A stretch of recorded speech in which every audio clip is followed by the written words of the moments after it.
자, 무선 설비 기사 자격증 시험 대비에 두 번째 과목에 해당되는 무선 통신 기기를 지금부터 쭉 진행을 하겠습니다. 우선 첫 번째 파트는요, AM, FM 송수신기 하는 파트부터 쭉 진행을 하겠습니다. 자, 우선 우리 교재는 변복조 이론이 먼저 쭉 진행이 되고, 그 다음에 이제 변복조를 이제 기기로 이제 구현하는 송신기, 수신기가 이렇게 같이 진행이 되는 이제 그런 형태로 우리 교재 형식에 따라서 쭉 진행을 하겠습니다. 자, 그래서 첫 번째는 진폭변조하는 진폭변조. 자, 우리가 영어로 AM이라고 합니다. AM. 그렇죠? 앰플리튜드 모듈레이션 하는 AM 변조 방식부터 쭉 진행을 하고, 또 AM에 관련되는 송신기하고 수신기 내용을 같이 병행해서 쭉 진행하겠습니다. 자, 진폭 변조 AM 이렇게 하는 변조 방식을 먼저 쭉 설명드리겠습니다. 자, 이것은 이제 간단히 한번 제가 파형을 한번 쭉 설명을 해볼게요. 실제 보내려는 음성이나 영상 신호, 이런 정보를 우리는 변조파 이렇게 이야기를 해요. 변조파 혹은 신호파, 변조파, 신호파. 이게 우리가 멀리 방송이나 통신하려고 하는 그 정보입니다. 음성이나 영상 신호 같은 디지털인 경우는 데이터 이렇게 이야기할 겁니다. 자, 이것은 내가 마이크를 가지고 또 전화기 가지고 내가 뭐라고 음성을 어떤 목소리 신호를 이렇게 발생을 시키면은 이게 정기적인 신호로 바뀝니다. 그렇죠? 근데 이 신호의 주파수가 상당히 낮아요. 저주파입니다. 그렇지? 그래서 우리 음성 신호는 정기적인 신호가 300Hz에서부터 3.4kHz의 이제 저주파로 구성되어 있는 신호다. 이렇게 볼 수 있어요. 교리의 크기는 반쪽이죠. 반쪽. 요놈이나 요놈이나. 그렇죠? 이게 플러스 4V다. 플러스 5V다 그러면 마이너스 4, 마이너스 5V 이렇게 되는 겁니다. 그리고 신호의 속도는 주파수는 이제 저주파예요. 저주파 신호다. 그런데 이런 저주파 신호를 멀리 보내려면 이제 무선 통신은 자유 공간을 매체로 이제 통신하고 방송하는 이런 형태를 이야기하는 겁니다.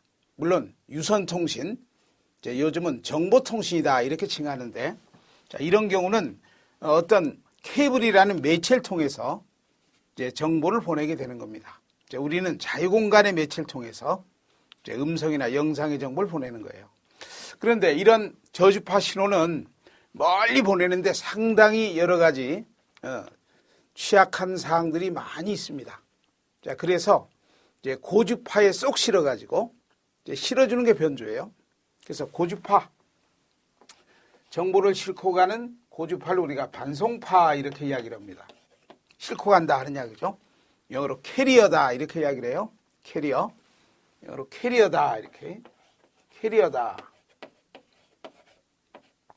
이렇게 이야기를 합니다. 요놈은 시그널 하는 신호파 이렇게. 이건 시그널 하는 신호파다. 이렇게 이야기를 하고, 요거는 반송파, 캐리어 신호다. 이렇게 이야기를 합니다. 자, 근데 요 캐리어는 이제 고주파를 내가 발생을 시킵니다. 우리 전자회로 시간에 사인파가 계속 나오는 회로가 발진기다 하는 걸 배웠습니다. 그래서 발진기 이용해서 고주파를 발생을 시킵니다. 이제 반송파, 즉 캐리어를 내가 발생을 시켰습니다. 1MHz, 1000kHz 신호를 이렇게 발생을 시켜요. 1000kHz를 이렇게 발생을 시킵니다. 이제 고주파죠. 교리의 크기는 반쪽이니까 요놈이나 요놈이나 10V다 이렇게 해볼까요? 요놈 5V다 이렇게. 자, 이렇게 해서 두 개의 신호를 준비해가지고 요 고주파의 진폭에 신호가 쏙 실리면 진폭이 크게 작게 변화되는 진폭 변조파, AM파가 그려지는 겁니다. 그렇죠? 자, 그러면 신호가 실리지 않을 때는 요 반송파의 진폭 10V가 그대로 가다가 이제 신호가 이제 진폭에 실리면은, 즉 변조가 되면 이제 진폭이 변화가 되는 겁니다. 이렇게 커졌다 작아졌다 이렇게 되겠죠. 이렇게 커졌다 작아졌다 이런 고주파로 바뀌게 되는 겁니다. 이렇게, 그렇죠?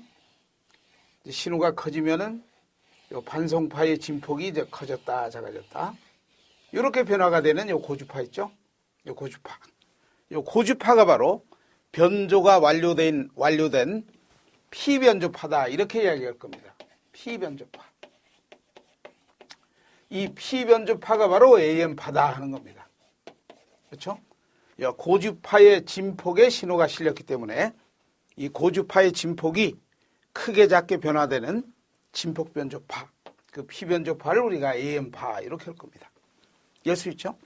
물론 요 다음 시간에는 고주파의 주파수의 신호가 쏙 실리면은 고주파의 진폭은 일정하되 주파수가 높게 낮게 변화가 되는 이런 주파수 변조파, FM파는 또 PM파는 바로 이런 변조는 요 다음 시간에 진행하게 되는 겁니다. 자, 요게 바로 이런 고주파.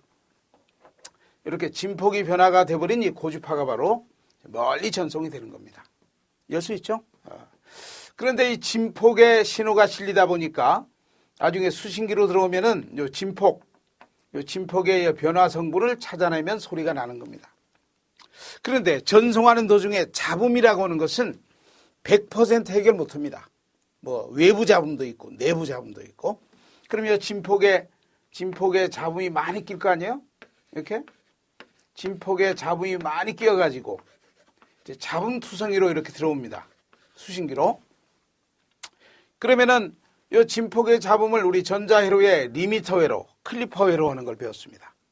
리미터 가지고 탁 자르면 좋겠는데 그러다가 신호 잘려 먹으면 그때는 뭐 아예 통신 못 하는 겁니다. 그러니까 결론은 이 진폭에 누적되는 이 잡음도 전부 신호로 보는 수밖에 없다 하는, 즉 잡음투성이다 하는 단점이 바로 AM 방식의 단점이에요. 그렇지만 좋은 점이 뭐냐면 간단하다 이 말이지. 그러니까 간단하게 교신할 수 있다. 뭐 이런 장점은 또 AM 방식이 갖고 있는 또 좋은 장점이 되는 겁니다. 자, 어쨌든 자, 이런 진폭이 변화되는 신호가 쏙 들어와서 이제 수신기로 들어오면 요 위에 있는 요 포락선의 모양 있죠? 진폭의 형태. 또 밑에 있는 요 포락선의 모양. 요 진폭의 형태를 되찾으면 요 신호가 복조가 되는 겁니다. 그렇지? 신호가 복조가 된다. 그러니까 송신 쪽에는 변조, 받는 쪽에는 복조. 근데 복조라는 것은 신호파를 검출한다 해서 검파다 이렇게도 이야기를 합니다. 그러니까 변조는 송신 쪽에 쓰는 용어가 되고 복조는 검파는 수신기 쪽에 쓰는 용어가 되는 겁니다. 자, 그래서 여러분들은 우선 이 통신의 아주 기본이 되는 변조파, 반송파, 영어로 캐리어, 그 다음에 피변조파, 이게 변조가 완료되어 있는 FM파, 이런 용어들이 전부 통신에 사용이 되는 중요한 기본 용어가 되는 겁니다. 이해할 수 있죠? 그런데 이 위쪽에 신호가 하나 실렸고 밑에 실렸습니다.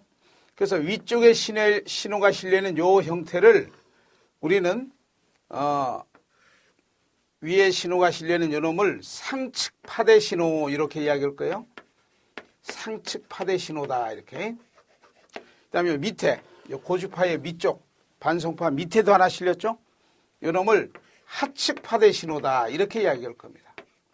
그러니까 측파대라는 것은 정보가 실려있는 그 고주파 형태를 우리가 측파대다 이렇게 이야기를 하는 거예요. 그러니까 AM파는 측파대가 두 개다. 그렇지? AM파는 측파대가 두 개다. 그래서 DSB다. 오케이? 더블 사이드 밴드 양쪽 측파대다. 이렇게. 양측파대. 그렇죠? 만약에 시험 문제 AM은 측파대가 몇 개입니까? 이렇게 물으면 두 개다. 이렇게 우리가 답을 해나가면 되는 겁니다. 그리고 이 안에 고주파도 들어가 있습니다. 이 반송파. 그렇지. 고주파가 양쪽 어깨에다가 음성을 실어가지고 이제 고주파가 실어가지고 아주 강한 신호로 이제 형태가 바뀌어가지고 이제 우리 수신지 쪽에 이렇게 들어오게 되는 겁니다. 그래서 캐리어, 반송파도 들어가 있다 하는 것을 캐리어, 라지 캐리어가 고스란히 들어있다 이렇게 DSB LC다 이렇게 이야기를 합니다. 또 어떤 경우는 토탈 캐리어 DSB TC다 이렇게. 그러니까 어떤 시험지에는 DSB LC 혹은 DSB TC 뭐 이렇게 표현되는 경우도 있고 또 이렇게 표현되는 경우도 있고 그렇죠? 그래서 우리가 AM 그러면 바로 DSB LC, DSB TC를 AM이라고 하는 것이다. 바로 이렇게 정의하시면 좋겠습니다. 그런데 이 양쪽 측파대를 전부 보내지 말고 뭐 위쪽이나 아래쪽이나 그렇죠? 요 측파대 하나만 덜렁 보내가지고 요 위에 포락선을 신호 되찾는 싱글 사이드 밴드 하는 것도 있습니다. SSB 하는 것도 있어요. 싱글 사이드 밴드. 단일 측파대 방식 하는 AM도 있다 그 말이에요. 이럴 수 있죠? 그러니까 보통 AM이라고 하는 것은 DSB예요. 정확히는 DSB LC, DSB TC AM이라고 하는 거고 그 다음에 한쪽 측파대만 보내주는 그런 AM을 SSB라는 AM이다 이렇게 이야기를 합니다. 그런데 한쪽 측파대 일부를 잔류시켜 가지고 뭐 하나 반 정도 보내주는 VSB 하는 베스티저 사이드밴드 잔류 측파대 방식 하는 AM도 있다 하는 이야기예요. 그러니까 AM 그러면 여러분들 AM 그러면 종류가 3개 있습니다. AM 그러면 종류가 3개예요. 그냥 보통 AM 그러면 뭘 이야기하나요? DSB, LC를 AM이라고 하는 겁니다. 그렇지? 그런데 SSB 하는 단일 측파대 방식의 AM도 있다. 근데 이 경우는 꼭 이 말을 써줘야죠. SSB라는 AM이다. 이렇게. 그 다음에 VSB 하는 잔류 측파대 방식의 AM도 있다. 그래서 보통 AM은 바로 이걸 칭하지만은 우리 AM 방송하는 것은 바로 이런 변조 방식으로 방송이 되는 걸 칭하는 겁니다. 그렇지만은 이런 AM도 있다 하는 걸 여기에서 우리가 쭉 설명을 먼저 드리겠습니다. 이해할 수 있죠? 자, 그래서 이것은 시간 영역에서 이 신호가 실려가지고 이 반송파의 변화가 되는 AM파를 제가 그림으로 그려본 겁니다. 자, 그런데 이놈을 주파수 영역으로도 바꿀 수 있어요. 주파수. 그렇지? 이게 X축이 주파수다. 그 말이에요. 그럼 AM파 속에는 어떤 주파수 형태의 신호들이 있느냐 하는 그 이야기입니다. 그렇죠? 그래서 주파수 형태에서 해석을 해보면 레벨이 아주 강한 요 진폭이 가장 크게 나타납니다. 요게 바로 캐리어 주파수의 신호입니다. 요게. 아까 10V다 예를 들면 그렇죠? 10V다 하고 있죠. 이런 신호가 가장 레벨이 큰 신호가 되는 거고 그 다음에 요 캐리어 주파수 위에 신호가 하나 실렸다 이렇게 해서 요 레벨이 한 반 정도가 되는 겁니다. 그렇죠? 그럼 요놈은 캐리어의 전압이다 그래서 AC 볼트 10V다 이렇게 해볼까요? 그럼 요놈은 요거의 반 정도가 됩니다. 요 반. 그렇죠? 그 여기다 이제 변조도가 곱해져 있는 이제 반의 크기의 레벨이 바로 요게 위에 실려 있는 상측파대 신호입니다. 캐리어 주파수에다가 신호 주파수가 더해져 있는 바로 요게 요 위에 요 신호가 바로 상측파대 신호예요. 그리고 요 밑에 실려 있는 거 있죠? 캐리어 주파수보다 낮은 쪽에 신호가 이렇게 하나 실려 있는 요거 있죠? 요것도 요 레벨은 크기가 같습니다. 이러면 FC-FS 이렇게 해서 하측파대 신호다 이렇게 하는 겁니다. 그런데 만약에 음성 주파수를 요 3.4kHz 내부의 신호가 왔다 갔다 하면 이제 전화가 되는 겁니다.